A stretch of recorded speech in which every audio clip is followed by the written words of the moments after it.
everyone, and welcome back to another episode of Vegan Proteins Muscles by Brussels Radio. My name is Danny.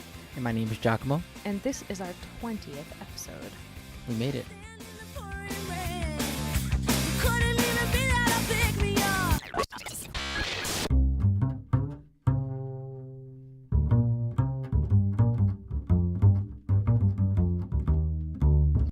I feel like we need to apologize for basically being the worst podcast of all time, but in order to do that, we would have to be podcasting, which we haven't for, I don't know. How long? A month, probably. Yeah, it's a good thing that we try to do this bi-weekly, but, we've been really busy. We should put bi-weekly in quotes, I think, like, every bi-weekly.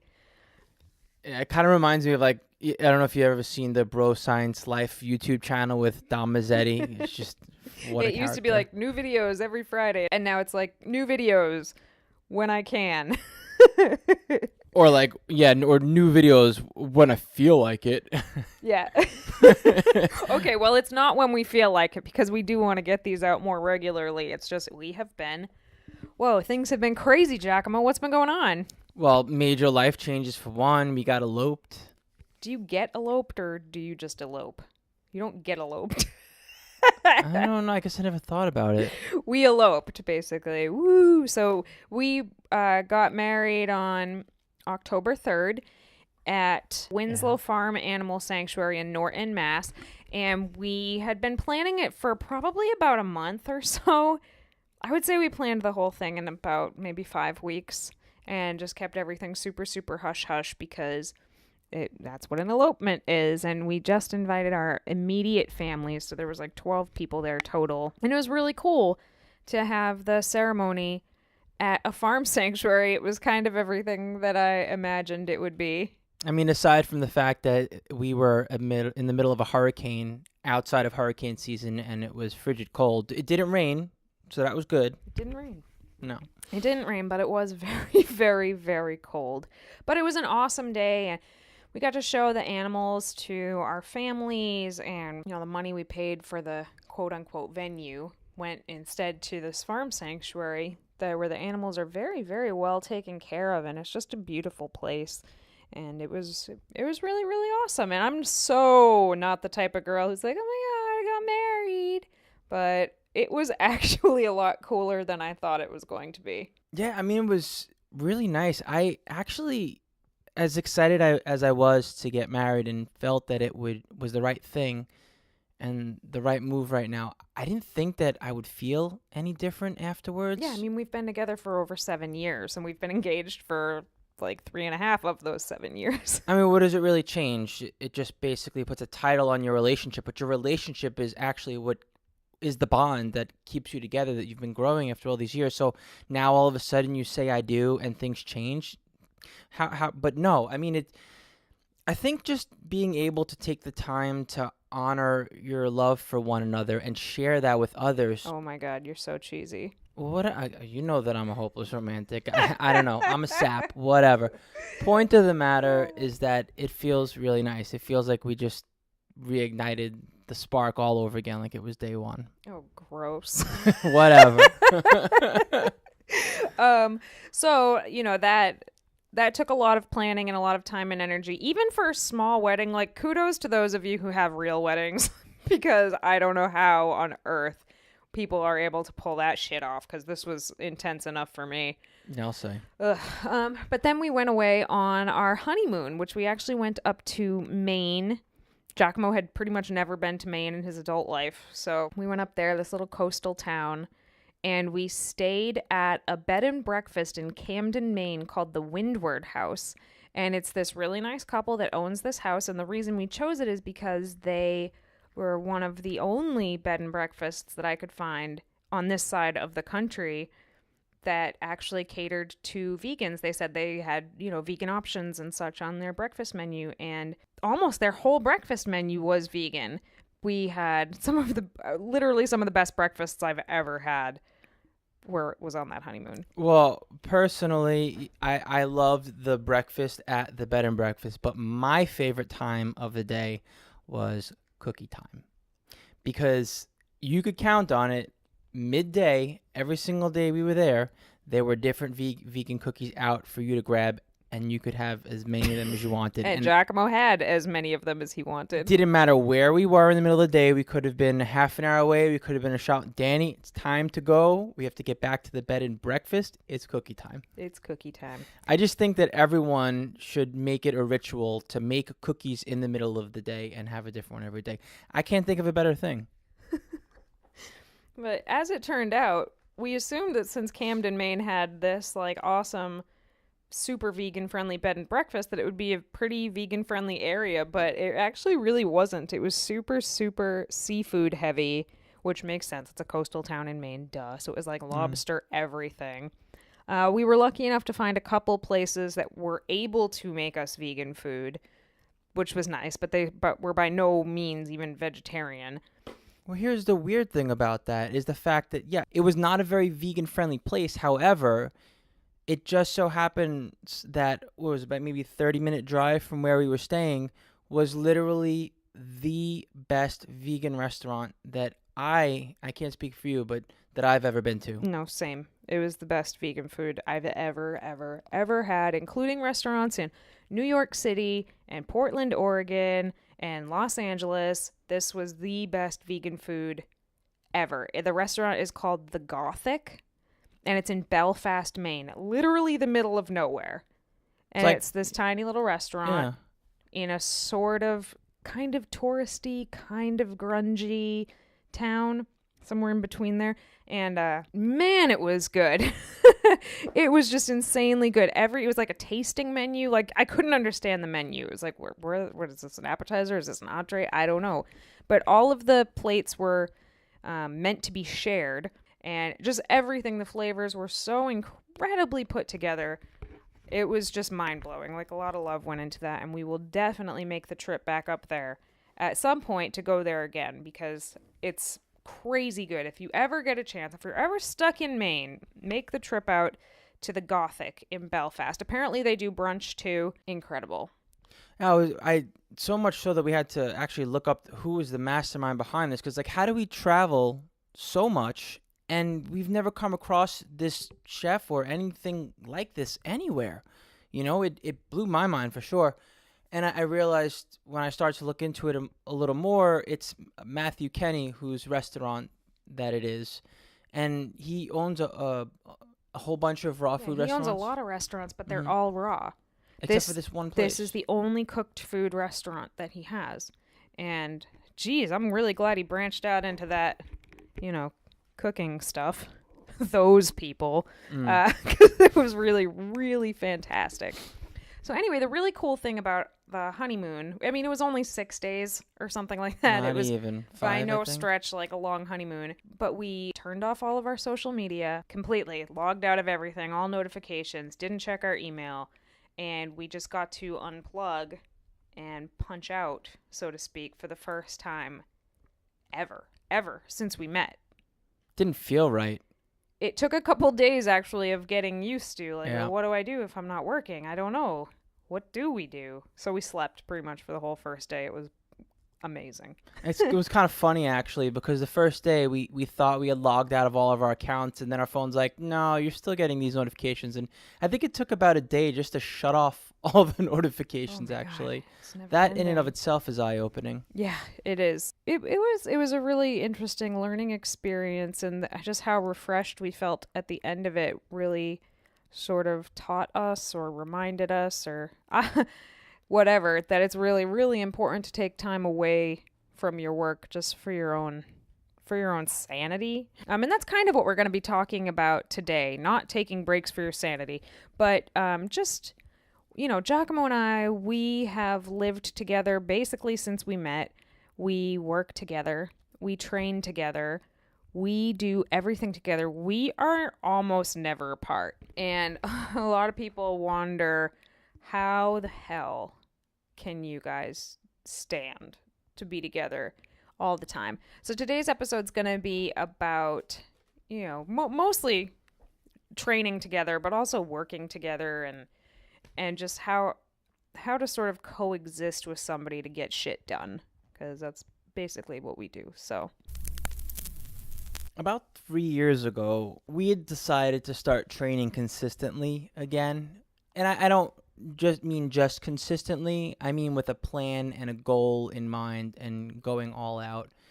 We've always trained on and off together over the years, but about 3 years ago, we really wanted to dial it in, basically. And I don't know, every time we'd go to the gym, we kind of just did our own thing or just went at different hours. I mean, we weren't always together, attached at the hip, At that point, no. No, because I had either a part-time or full-time job at one point, and Yeah, so and did I was you. bartending all night, so. But 3 years ago, when we started to dig into doing this full-time, we wound up going to the gym every day. And at first, it was kind of, I think it took a while to get used to training with one another. Oh yeah, we could. It was very difficult to learn how to train with each other. I imagine this happens with all sorts of training partners, but specifically with a guy and a girl who have very, very, very different levels of strength. It can be really hard to find a rhythm to actually work out together and be able to actually still both accomplish your goals without being totally dragged down by the other one in some way. So that took some time to get used to. And an example of that is that, Giacomo would always push me to go heavier and heavier and heavier and heavier. And like, you can do more than that. I know you can do more than that. You're not pushing yourself enough. And so I would, obviously, eventually I would get hurt.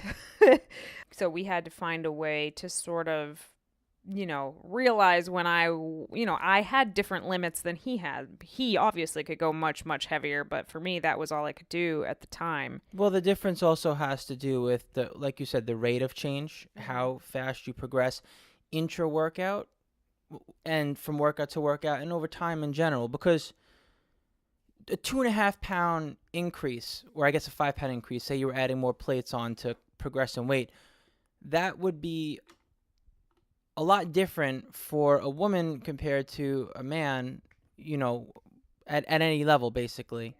Depending on, cause if you're working with a much heavier weight load, 2.5 pounds is not as big of a jump as if you're working with a much lighter weight load. Right. If that makes For sense. example, I'm sure a lot of women listening can relate to this. If you're doing dumbbell side lateral raises with 10-pound dumbbells and you're finally like, yeah, all right, I can do this. I could probably move up in weight. Well, what do? The next weight up is 15 pounds.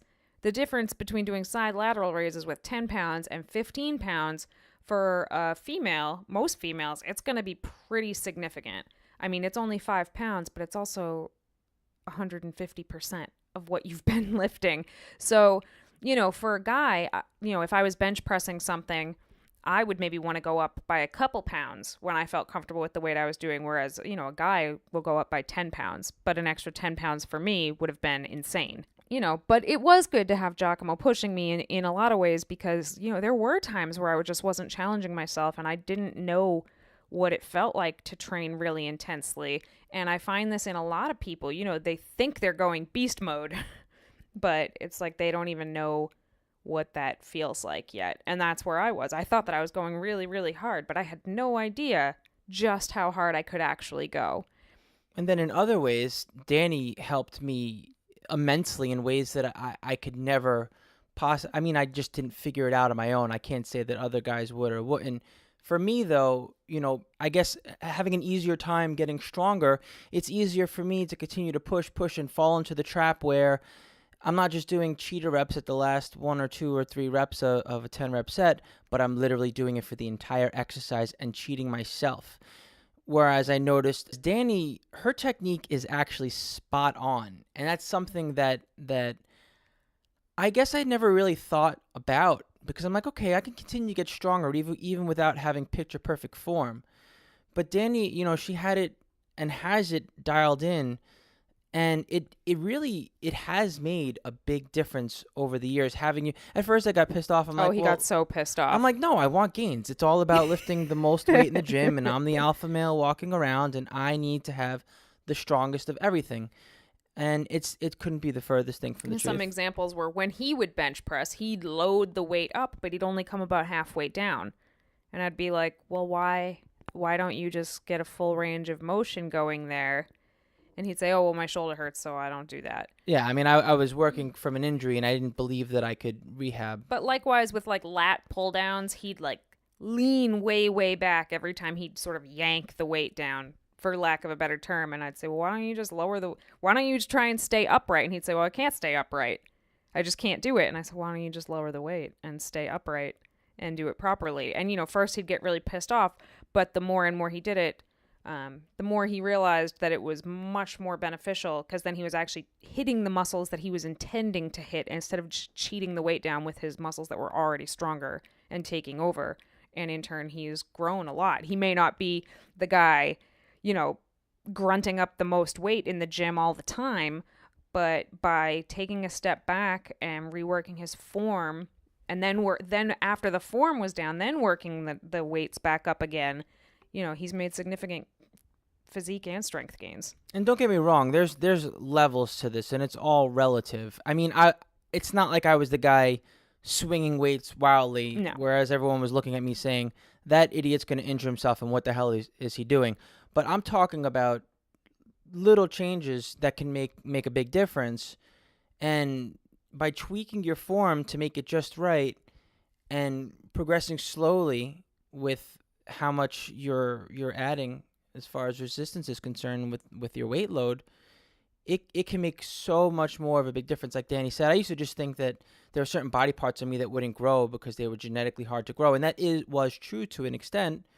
But by really honing in and focusing on them and focusing on proper form, I've been able to develop my body in ways that I didn't think I'd be able to over the past 2 years. So I guess what we're getting at is that, when you're finding a gym partner, it's good to have different strengths. You don't want to be training with your clone in the gym, because you're not going to learn anything from each other. No, you're just going to feed off each other in the wrong ways and not grow. So, I mean, everybody has something they can work on. If you can find somebody who is different from you, but that you get along with, you have to get along with them, obviously. Then it can be really, really beneficial to train with somebody else. Let's talk about spotting each other. I think spotting, once again, it can be a challenge to get into a rhythm with the other person, because you have to really know when to give them assistance and when not to. And that can take a little bit of time to adapt to the other person's needs. I personally, now that Danny and I have been training together for years, I don't want anyone else to spot me. It's not that I don't think that other people are good spotters, because there are excellent spotters at my gym. I know who they are, and I can grab them at a pinch if And Danny's let's be not around. honest, if you're about to really fail on a weight, I'm not going to be able to save you. If you're benching almost 300 pounds and you start to fail, I'm not going to be able to lift it off of you. Well, I wouldn't do that. I wouldn't be No. benching anything to the point where getting 20 pounds of assistance from you at the max. If I need more assistance than that from a spotter, then I'm doing something wrong. Right. And I think that's really, really important to note, is that you should never be in a position where the spotter is literally going to need to take the weight away from you, because you're going to fail that intensely. When I'm spotting Giacomo when he's squatting, I've heard people behind me saying things, well, what is she going to do? Because they're assuming that I'm there to, catch a 400-pound barbell off your back? No, not at all. It's when you start to struggle, and once you've trained with somebody for long enough, when they're struggling and going to be able to push through, That's and it right there. when You they're know your struggling partner. and they're going to need your help. So if he's struggling and I think he's going to need a little bit of help, I'm standing behind him. I'm just going to give him as little assistance as he needs to stand back up, for example, with a squat. And that's going to be, maybe 50 pounds of assistance to help him get back up? Not a chance. It's not like I'm even dealing with half of the weight 90% of the time. It's very, very rare that, someone's going to fail completely in a dangerous way, particularly if you've been training with them for a long time. You just get a feel for the way the other one trains. And no matter how good a spotter is, if they don't know you, if they haven't been working with you, they don't know when you might fail. They don't know how much you can handle without them. And yeah, they could be good to prevent you from hurting yourself, but they could also wind up Stealing cheating your you. gains. Yeah, we don't need that. Yeah, likewise with Giacomo, he does the same thing for me. Obviously, it makes more sense for Giacomo to spot me than for me to spot him because he could literally curl the squat weight off my back if he had to. But luckily that doesn't happen very often. So, and it's just really it's great to have that sort of trust in somebody else. I mean, I could ask anybody to spot me at the gym, pretty much any guy at the gym to spot me, and they would be able to safely spot me, but I just don't. A lot of guys are going to help me before I need it because they're going to think that I'm like a little female who is going to get crushed by the bar when I'm benching, and that may not be the case. I may just need like a tap on the bar to help me get it up at some point. Just the trust that is developed, I think, when you become a regular spotter to somebody and vice versa. It's really cool. It's almost like this nonverbal communication that you have. Giacomo and I can just look at each other across the gym and know when the other one is going to need a spot, or vice versa, just by like what exercise they're doing. Which brings me to my next point. We do not always train side by side in the gym. We don't do the same workouts. Yeah, we have different goals, and we're at different levels with our own individual goals, but we're still kind of connected at the gym because even though we're working on opposite ends of the gym, Sometimes, yeah. Sometimes more often than not, we still have that connection, where we know when the other person needs help. Mm-hmm. And it's just it's not like we're psychically connected or anything. You just can look around the gym and see somebody and immediately know if they need you or if they're cool. Well, we also discuss our workouts with each other before we get started. Yeah, too. I mean, if you watch the day in the life video, you know that we literally go into the gym, sit down on the bench, take our pre-workouts, and talk to each other about the workout that we're about to do. And then we sort of split up and go our separate ways. And we let that other person know at the beginning, like, I'm probably going to need you for a spot on squats, or I'm probably going to need you for a spot on shoulder press. Or I'm working on my form. Can you film this? And can you also give me your critique? Right, example? Which is another huge thing. Yesterday, we actually both happened to be doing squats, and we ended up taking quite a bit of extra time helping each other improve our squat form because, squat form is one of those things that can always be improved. Even when you think you've got it perfectly, there's probably something that you could do a little bit better. And squat is actually one of my weakest lifts, I'm pretty embarrassed to say. It's come a long way since I started doing them regularly, but they still don't feel quite comfortable to me. The form feels fine, but they're just always difficult for me. You feel like they should be getting easier, and they're never getting easier for me. Well, I've seen your squat technique improve tremendously over the years, actually, whether you can see it or not. You've come a long way, and yes, it's going to be a constant challenge and struggle when you want to continue to improve. Well, let me put it this way. When I go into the gym and it's deadlift day, I'm excited. When I go into the gym and it's bench day, I'm excited. When I go into the gym and it's squat day, I'm scared. Every friggin' time I'm scared. I'm sure it makes you feel better when you have someone behind you to spot you then. Very much so. Sometimes even if I don't need a spot and I know I'm not going to need a spot, I still like to have him there just in case. Even if he's just standing there. But he'll, give me cues, drive your knees out, brace your core better at the top, blah, blah, blah. Because Giacomo's squat form is like impeccable.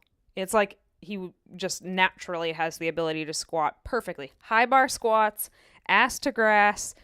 Bar path is like immaculately straight up and down. There is nothing wrong with his squats at all. But you take my bench press, and I have to constantly work on figuring out how to get my form down. It doesn't come naturally to me for whatever reason, whether it was my injury or whether in general, even before that. And even deadlifts. I mean, I remember working on my form for a little over a year, actually, until I was able to dial it in just right, thanks to you. Oh, yeah, your deadlifts were really rough back when we started doing this. And I didn't deadlift at that time, but I still knew how to deadlift. So, yep, your deadlifts were pretty good. And I got to say, I feel like you're a natural at benching. I look at your form. Aw. No, really. That's funny. Kind of makes me a little jealous because I'm like, I don't know. Bench is such a bro exercise, and I'm just sitting there trying to figure it out, and you're just repping it out with picture perfect form. Like, oh, good for you though. Can you teach this, bro? And that's how I feel about squats, basically. So, these different strengths and weaknesses, you want to find somebody to train with that has different strengths and weaknesses than you. You can help them with your strengths and they can help you with theirs. And it doesn't matter if it's like a regular, we train together every single day. You don't have to train with somebody every single day for them to be like a good gym partner. Some people, I know some gym partners who just meet up for leg day or just meet up for bench day, and they help each other there. So, I personally, I love training with a partner. The only downside to training with a partner is that, if you're talking to each other people in the gym kind of take that as an invitation to also come up and socialize with you. And that can sort of, they may think you're just shooting the shit talking about the weather and you're really talking about your workout. And then they come over and they jump in talking about the Pats game last night. And, that can slow you down a little bit. That's true. I never even thought about that. Maybe that's why people come say hello to us while we're chatting in between sets. Oh, I'm sure. But I mostly keep my head down. So, that's some of the benefits of training together with somebody so different. And then basically we come home from the gym. We eat together. So we eat together, but we don't eat the same thing almost ever. We almost always prepare our own meals and sit down and eat together. And then we come downstairs and to our office in the warehouse and we work together pretty much from 3:00 in the afternoon until midnight or so every single night. And that is really, really interesting also. Anybody who knows Giacomo and I knows that we are complete and total opposites in almost every way. Polar opposites. How so, Giacomo? Well, gee, I don't know. For one, I'm extroverted. You're introverted. I think that's probably the biggest one. Oh, no, there's so many ways that we're different. Such as? Our organizational skills and preferences are super, super different. You like paper, I like computer. We have very different, the way we view things are different. Giacomo. I'm optimistic, you're a realist. Well, geez, that makes me sound like, you just literally made me sound like Wednesday Addams or something like that. I didn't say that. Which wouldn't be that far off, actually. But, Giacomo likes to focus on the details, whereas I'm like a big picture kind of a person. True. And if we're being completely honest, that is probably the most difficult thing that we have had to overcome in our relationship, period, has been learning how to work together because we are so, so different. And it definitely was and has been a struggle. And we still do have our times where we have to take a step back and figure out how to work with each other on projects or life in general, because Danny will take a look at a situation and I will at the same time that we need to do some problem solving for. And she'll see all of the big picture elements and decide like, okay, let's plan an attack. And I'll be like, attack!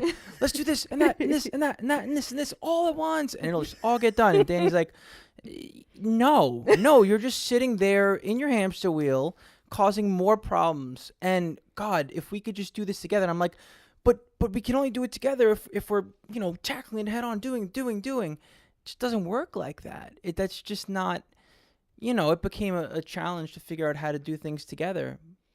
Yeah, so I've ended up, I lay out a lot of the plans for us, like a lot of the plans for, vegan proteins and what supplement lines we're going to carry and how we're going to be able to get them in our shop and what sort of a market I think is going to be interested in them. And coaching and the rate at which we should take people on for coaching.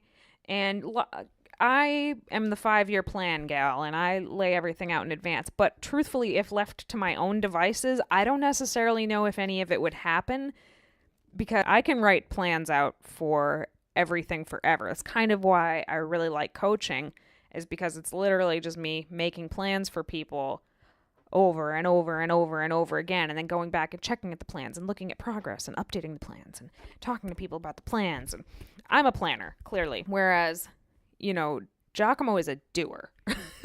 He gets shit done. So if I have a plan that has like 20 different steps to get something done, I will just give it to him and say, these need to be done in this order in order for this to be successful. And he just checks them off. Dun, dun, dun, dun, dun, dun, dun, and then boom, success. So I'm kind of the type of person who lives in my head a lot, and I can dream up anything. I can dream up the wildest goals and craziest things, and I know what it would take for it to happen, but I'm just like, oh, that's impossible. That's just too much. That's too much work. That's just never going to happen. But Giacomo was like, oh, cool idea. And he goes out and just starts banging out what needs to get done for it to happen. So it's just very, very interesting of a give and take and a push and pull. And it's pretty much constant. No, seriously. Once we figured out how to work side by side and take these character traits that are so vastly different and combine them, I think I even remember when this started to click, you and I, when we started to be like, wait a minute, are we actually working together right now and not butting heads? And I think we both kind of figured out that we were. And it was at that moment in time we realized the potential and just how much we could get accomplished. Yeah, it's been a real wild ride, and I'm sure that it's not even close to being over. And I don't even want to say that we're like super set in a system right now, because we're constantly changing our systems and constantly updating the way we do things together to become more efficient and accomplish more. So that is, a never-ending search for the most efficient and effective way to do things. But, we've come a really, really long way. And this is all to say that you really have to value the differences in one another. We live in a time where it's so easy to surround yourself with people who are just like you. You can choose who shows up in various feeds and what you subscribe to, and your Netflix populates for you based on the stuff that you've already watched, yada, yada, yada, yada, that we kind of view differences and different styles and different personalities as conflict. As conflict, as like, I don't want to deal with that. And I guess, to some degree, I can understand that. There's certain political types of people that I'm just not going to talk about politics with because I don't feel like getting into an argument. But when it comes to different personality and character strengths and weaknesses, there is so much that can be accomplished when they overlap properly. Oh, yeah. And relationships are one of those things that I've learned that going through the path of least resistance is not necessarily your best option. Sure, it's like Danny said, it's nice to be able to hang out with a bunch of people who think and act and feel and enjoy in the same way that you do. But there's something special about engaging with others and learning what lights people up, what interests others, when others are going to disagree with you, when they're going to agree with you, and to use your strengths and weaknesses to produce some really cool shit. Yeah. Whether that's, your household or a business or a family or a freaking garden. I don't care. I think it's really, really important to find people that you can work synergistically with. And I think that when you find somebody who's really different from you and you're able to do that, that's really, really rad. And even if you can't work synergistically with somebody, even more so the reason to try to, because that's the type of person that once you're able to figure it out with, that some really, truly awesome things are possible.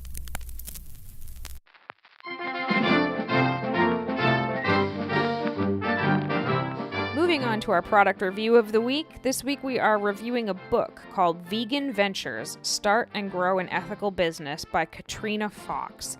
And this is a book that we were actually asked to be featured in, which was really, really cool, but we weren't 100% sure what it was going to be until it actually started to come together and eventually came out. And it is a book that 60 different vegan business owners and entrepreneurs and various kinds of professionals contributed to talk about what it is like to own and run a vegan business. In the book, they talk about why somebody would want to start a vegan business, whether or not you would want to use the word vegan in your business or your branding or your marketing or anything like that, and why or why not. Obviously, we chose to use the word vegan because we're super proud of that. It talks about sort of the mindset that you have to be in to run a business, which, Giacomo and I can both attest to. It's like you need to be on 24 hours a day. You never punch in, you never punch out. You wake up answering emails, you go to sleep answering emails.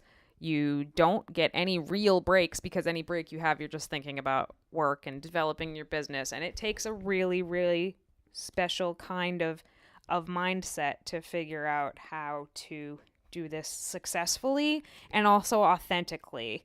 Like, you don't want to be that sort of business that is just out there to make a buck and for no other reason. And I think that's sort of the really cool thing about most vegan businesses is there is another motive besides just making money. It's to serve a purpose in the community. It's to promote a message of compassion. So, from a vegan perspective, dealing with entrepreneurship, it's very, very different than just, building a business to build a business.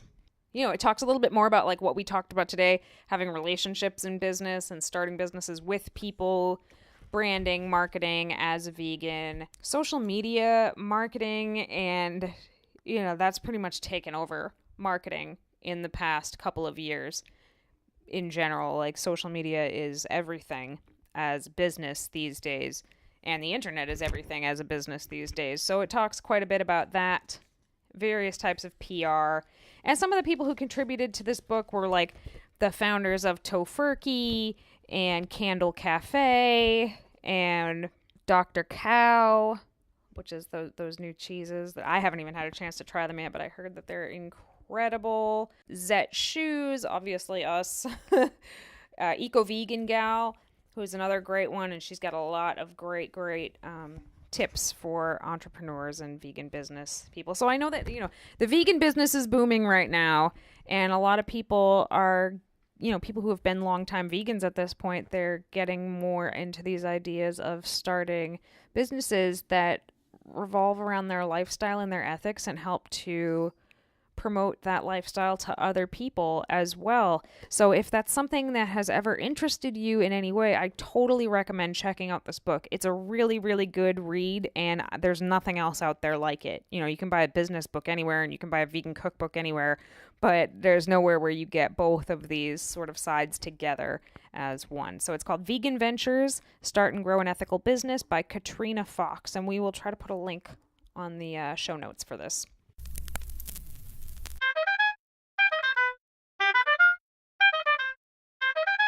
Moving on to our question and answer segment for today's podcast. First question is from Facebook, and it's about protein scoops. Protein scoop has a line on the scoop about halfway up the scoop. Is this from manufacturing or the measurement line for one scoop? Or is one scoop all the way to the top? This seems silly, but I've been wondering for 6 months, and now that I'm measuring stuff, it seems important. So what this person's referring to is when you get the scoop out of the tub of protein or whatever, there's usually a line about halfway up the plastic, and that is actually just a seam from manufacturing, like in the plastic mold, I assume. One scoop is all the way to the top of the scoop, and that is usually about 30 grams or so. If you have to get really accurate, I suggest actually weighing your protein powder, particularly if you're in contest prep, because one scoop is going to change a lot in weight depending on, is it the fluffy powder at the top? Did you have to dig for the protein at the bottom? That's going to be a lot heavier. But in general, if you don't have to be that precise, a scoop is all the way to the top. That fluffy powder. Yeah, no, that's a good question, actually. And measuring cups, quite more often than not, do tend to have different levels. Yeah, it's not a question I would have thought of, but I can understand how it would be really confusing if you didn't know. Yep. All right, our next question's from Facebook. It says, what do you do when you're sick? Skip the gym or push through? I've been fighting a head chest cold for a few days now, and I'm on my third unplanned rest day in a row and feeling guilty about missing the gym. Am I being smart or being a baby? Usually I would work out regardless of how I felt, but I'm trying to be kind to my body. Thoughts? Well, that's going to vary depending on how sick someone is, and ultimately you're going to know. Let's put it this way. If you feel like you're bedridden and it's hard for you to even get up and get going, and you're feeling like that for half the day or more, I would say it's best to honor that, and you're being smart. I mean, there's really no reason why you should be in the gym with a fever and, bronchitis or something like that, for example. Plus, whatever you have is most likely contagious, and you don't want to do that. You don't want to be spreading your germs. Yeah. So a pretty simple rule of thumb that I remember and tell people is if the symptoms of your sickness are above the neck only, you're probably okay to work out. So if you have a headache or a stuffy nose or a sore throat, you can probably still work out. You maybe don't want to go to 100% intensity of what you usually do, but you can probably still go to the gym and you'll be fine. Be sure to wash your hands and use hand sanitizer diligently because you don't want to pass that on to anybody else, even if it is just a cold. Exactly. If your symptoms are below the neck, then skip the gym. Rest. Drink a lot of water and rest. And by below the neck, I mean, do you have body aches? Do you have chills, nausea, vomiting, diarrhea, or a fever? If you have any of those symptoms, there's no need to work out. That's not going to benefit you in any way at all. If anything, it's going to take longer to heal because your body's too busy being broken down, and how's it supposed to focus? Right. I figured that was a good question. We're coming into like flu season, and pretty much everybody I know in the world is kind of sick right now.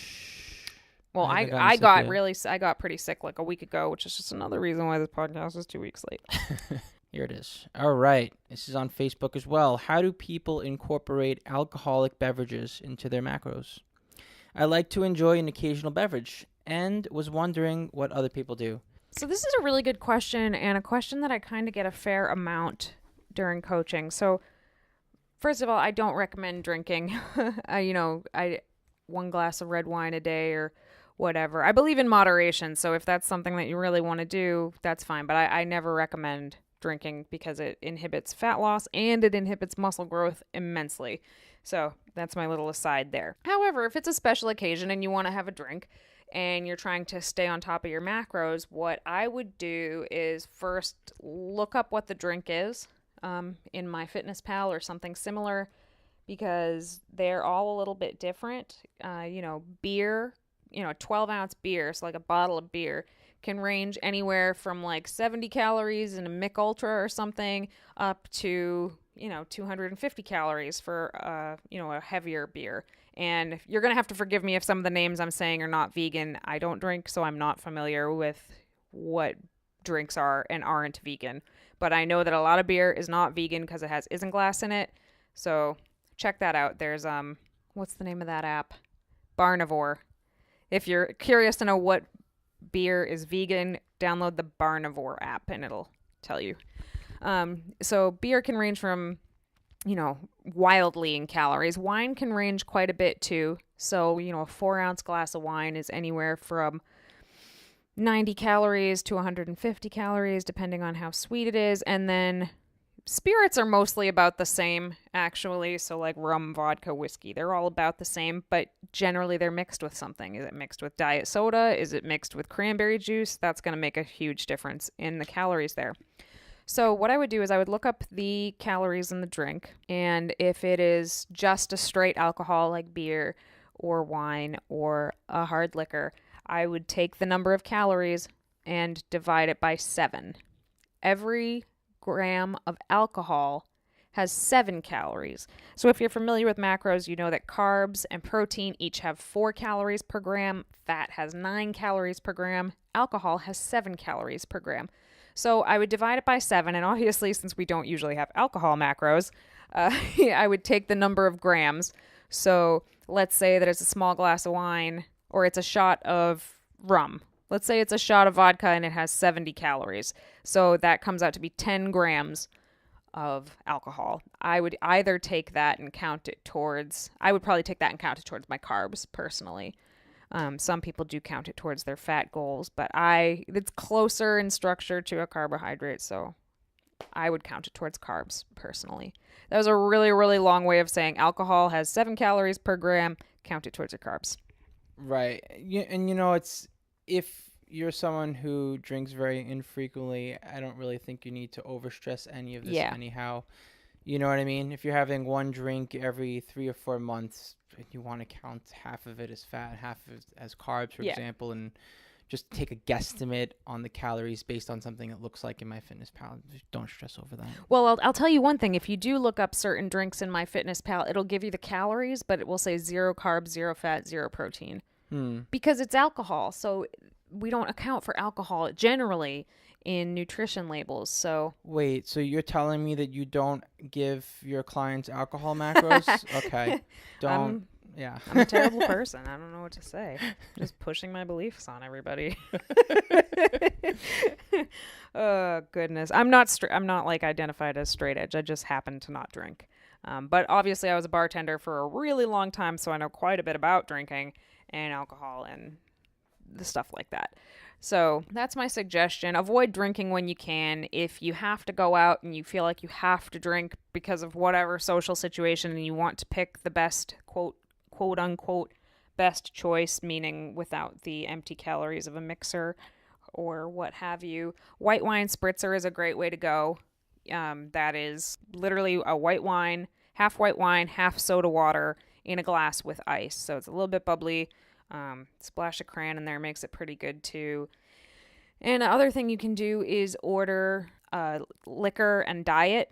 So it doesn't, whatever you like, whether it's whiskey or vodka or rum or whatever. So let's say you want a rum and diet. So you would order a rum and diet tall. And what that means is it's extra mixer and less alcohol in the glass itself. So that means it's going to take you longer to drink. So you're not just going to be throwing back drink after drink after drink. So, and always I suggest having a glass of water in between every drink because it's really dehydrating. And if you're thirsty, you're just going to drink faster. So it's really easy for one drink to turn into a lot of drinks. So that's my little alcohol rant. Sorry guys, I went off on a little tangent. All right, everybody. Thank you so much for tuning in to another episode of Vegan Proteins Muscles by Brussels Radio. In the future, please stay in touch with us at Vegan Proteins on Facebook, Instagram, and Twitter, and let us know in the comments section if you have any questions. We'll be happy to answer them in the next episode. Once again, my name's Giacomo. And I'm Danny. And we'll see you next time.